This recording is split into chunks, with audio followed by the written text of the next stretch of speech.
kids' church this morning, we're going to do got some pictures to show you. You have to spot the odd one out. Now, some of them will be really easy. They're not difficult, but we have to spot the odd one out. So the first picture we have is some fruit. Keena, do you know what the odd one out is there? Do you know what I mean by the odd one out? Denzel, you can help as well. What do you think the odd one is? The apple. Because there's 3 oranges and only 1 apple, so we call that being the odd one out. What have we got next? We've got 1, 2, 3, 4, 5 light bulbs, but there's one that's different. Can you see which one it is? The one in the middle. Because it's all lit up, it stands out, it's on its own. It's like the other ones, it's not quite the same, it's the odd one out. Now, in this picture, maybe a bit more difficult to spot it because they're kind of nearly the same colour. Can you spot what the odd one out is? The orange. The orange is in an egg box. So we've got 5 eggs and 1 orange. It's the odd one out. Is there another one? There is. And this is a little bit harder. So this is gingerbread men. And there's one of them is an odd one out. Can anybody spot the odd one out? Just say and it's alright, Denzel spotted it too. Not just for kids, okay? And why is it sad? Why is it sad? Did you spot that? Because someone's already started eating them. They got a bite off his leg. So that's why that gingerbread man is the odd one out. I think that's small, is it? No, there's here a very different. Oh, yeah. I forgot about that. I set you a challenge. Gordon said, no, this will be too hard. What's the odd one out there? Anybody adults as well? They're all months of the year. So we've got January, that's the first one. Well, we don't have December, but, you know. So which one's the odd one? Do you know, Denzel? Pardon? Which one do you think it is? No, it's not January. No, it's not July. Look. June, and why is it the odd one out? Suzanne got it as well. It's got 30 days and all the rest of them 31, so well done, Suzanne, and look. That one was the odd one out. Okay. Now, that was really just a bit of fun. Sometimes things being different doesn't really matter. Like apples and oranges, they're all good for you anyway. So what does it matter if you've got 3 oranges and 1 apple? Well, it does matter if you don't like oranges. What about the light bulbs? They all look the same. I'm sure all the other ones worked as well. It just there was one on, but it doesn't really matter. They were just our pictures for today. The gingerbread man, of course, he was the odd one out because somebody had already taken a bite out of his leg, so he wasn't very happy. But it was just a picture, and it doesn't really matter. But sometimes things are different, and maybe it does matter. Like, imagine if you're out in the playground at break time, and all your friends want to play football. But today, I know this wouldn't happen, Denzel, because you probably would want to play football, but maybe Keena doesn't want to play football, or Arjen doesn't want to play football, I don't know. But imagine everybody, all your friends want to play football, but you want to play chases. Well, you can't really play chases on your own, so you're a bit stuck. You're the odd one out. So actually, in that case, it's a nice thing to do, say, okay, I play football too, and everyone can have fun together. You all do the same thing together, because you don't want to be the odd one out. But what about if you're with your friends?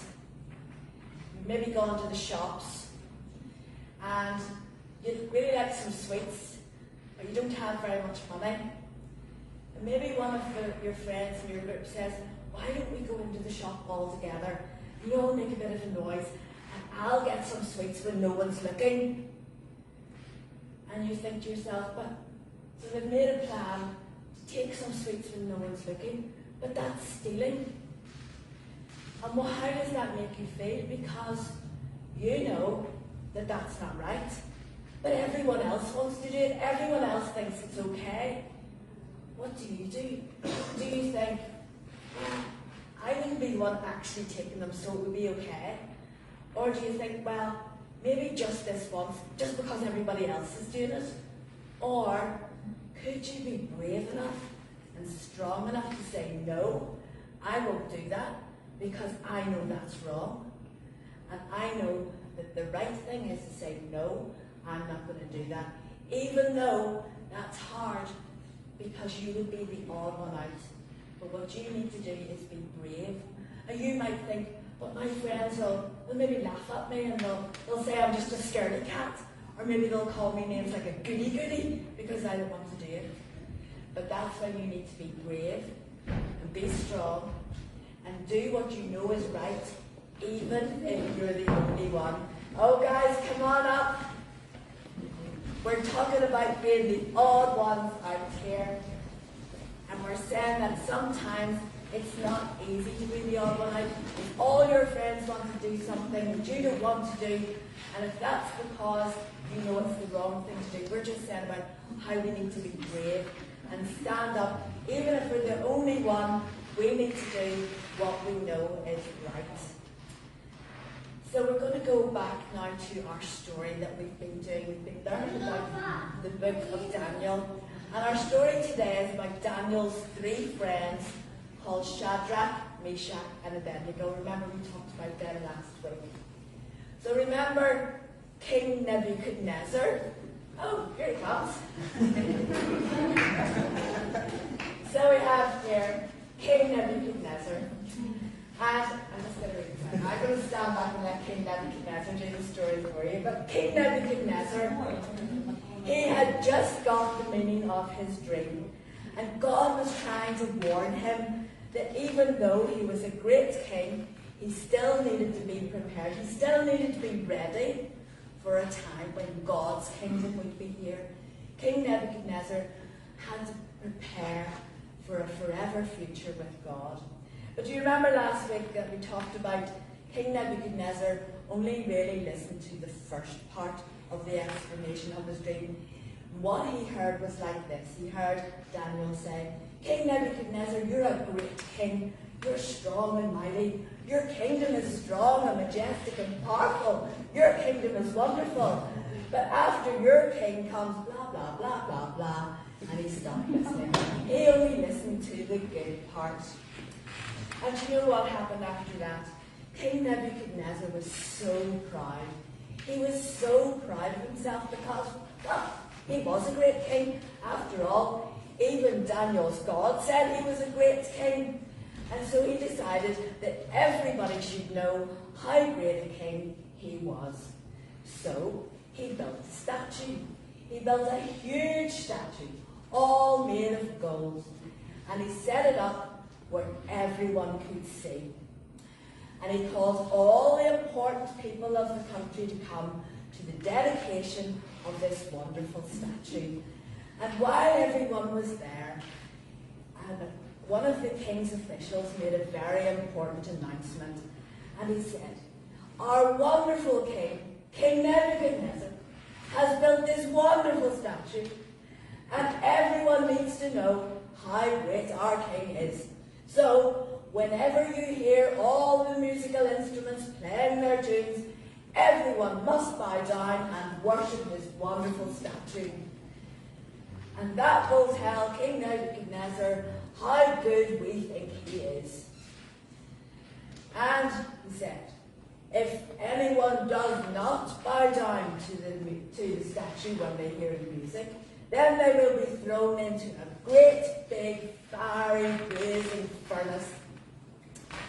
So of course, when the music started to play, everyone bowed down. The music played, everyone stopped what they were doing, and bowed down and worshipped this beautiful golden statue that reminded them of how great King Nebuchadnezzar was. Everyone stopped when the music played, except for Shadrach, Meshach and Abednego. Because if you remember, we know that they loved God and they worshipped God. And they knew that God didn't allow them to worship any other statues or any other gods. And anyway, they wouldn't want to. So when the music played and everyone else bowed down and worshipped, Shadrach, Meshach and Abednego did not. They wouldn't do it. And eventually, someone went and told the king. And they said, oh, King Nebuchadnezzar, you are so wonderful. You have made this wonderful statue, and in your great wisdom, You have told everyone that they must bow down and worship. And most people are doing that, but I'm sorry to tell you, King Nebuchadnezzar, that there are some people, in fact, they are the Jews who work for you, and they're ignoring your command. They're not doing it.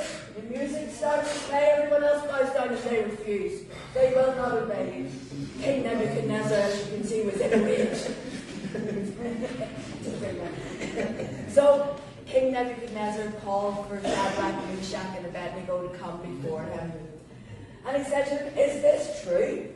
Are you refusing to obey my command? Will you not bow down and worship my statue as I have commanded you?" I'll tell you what though, I'll give you another chance. The next time you hear the music playing, if you bow down and worship like everybody else, then we'll say no more about it. But if you still refuse, then you will be thrown into the fiery furnace, and there no God will be able to rescue you then. Well, Shadrach, Meshach and Abednego stood up and they said to King Nebuchadnezzar, "Our God is able to rescue us. Our God can protect us, and even if he doesn't, we will not bow down to your statue. We will not bow down to you. We will never obey this command that you have made." Well, now King Nebuchadnezzar was furious. He ordered that the fire be made 7 times hotter than usual. He ordered the strongest soldiers in his army to come and tie up Shadrach, Meshach and Abednego, and he had them thrown straight into the fire. After a little while, King Nebuchadnezzar looked into the fire, and he jumped up, and he said, "How many people did we throw into the fire? Shadrach, Meshach, Abednego, that's 3, but I can see 4. And the 4th one looks like an angel." And there they are, parading about in the fire. They're not tied up, they're just walking about, and they look all right. So he called for Shadrach, Meshach and Abednego to come back out of the fire. And they came and stood in front of him. Their clothes were not burned. Their skin was not burnt. Their hair was not burnt. And they didn't even smell of smoke.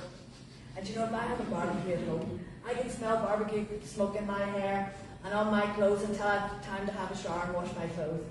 Smoke makes you smell of smoke. But these people didn't even smell of smoke. King Nebuchadnezzar shouted, "Blessed be the God of Shadrach, Meshach and Abednego. He has sent an angel to protect them and rescue them. They were prepared to die rather than serve my gods and worship my statue, even though I, King Nebuchadnezzar, had commanded it. Blessed be their God." But you see, King Nebuchadnezzar was still saying, Daniel's God, Meshach, Shadrach, and Abednego's God, but he still hadn't made God his God. King Nebuchadnezzar made a new law, and he said no one is allowed to say anything against their God. No one is allowed to make fun of them or laugh at them or say anything against them because they worship God. Their God is so good to them. Now,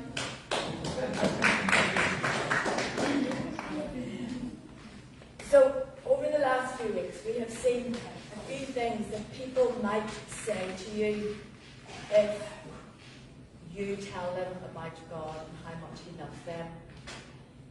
We heard before that some people might say to you, "That's okay, it's your God. That's okay, I'm happy that you believe in God. That's for you, but it's not for me." Some people might even say, but like we said last week, "But surely God is a God of love. So at the end, whenever it's my time to go to heaven, God is a God of love, so he's bound to let me in." But those people, like we said last week, are like King Nebuchadnezzar, who didn't listen to the whole story, who didn't listen to the part where they have to prepare themselves to go to heaven. And now today we find out that, like we were talking earlier, some people might tease you and laugh at you because you believe in God. I'm just warning you that these things might happen later on. When you tell people, they might say to you that you're just a goody-goody. But you know what? Even if that happens, our job is to tell people about God and how much he loves them. And it's God's job to to draw those people to himself.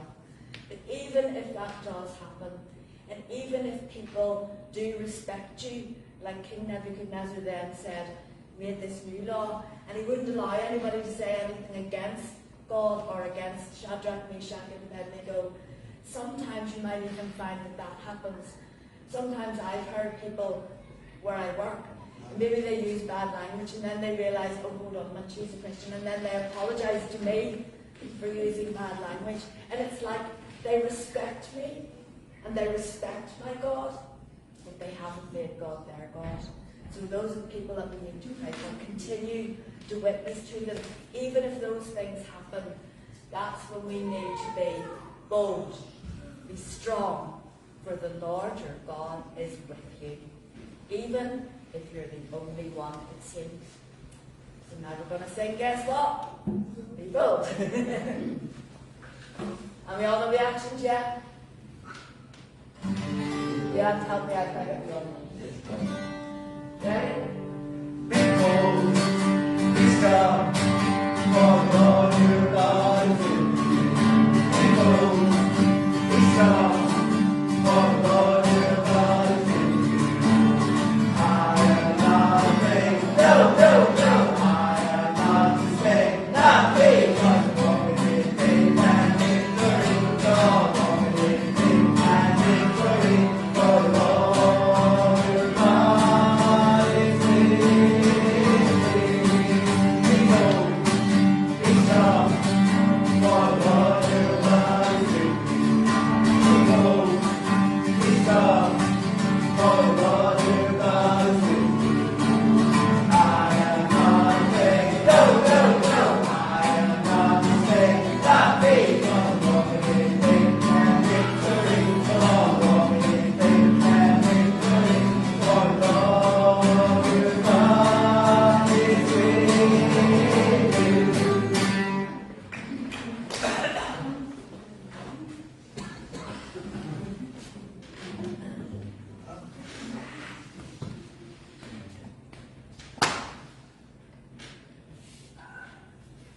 You know, I should get Janice to dress up in something when we do the next bit.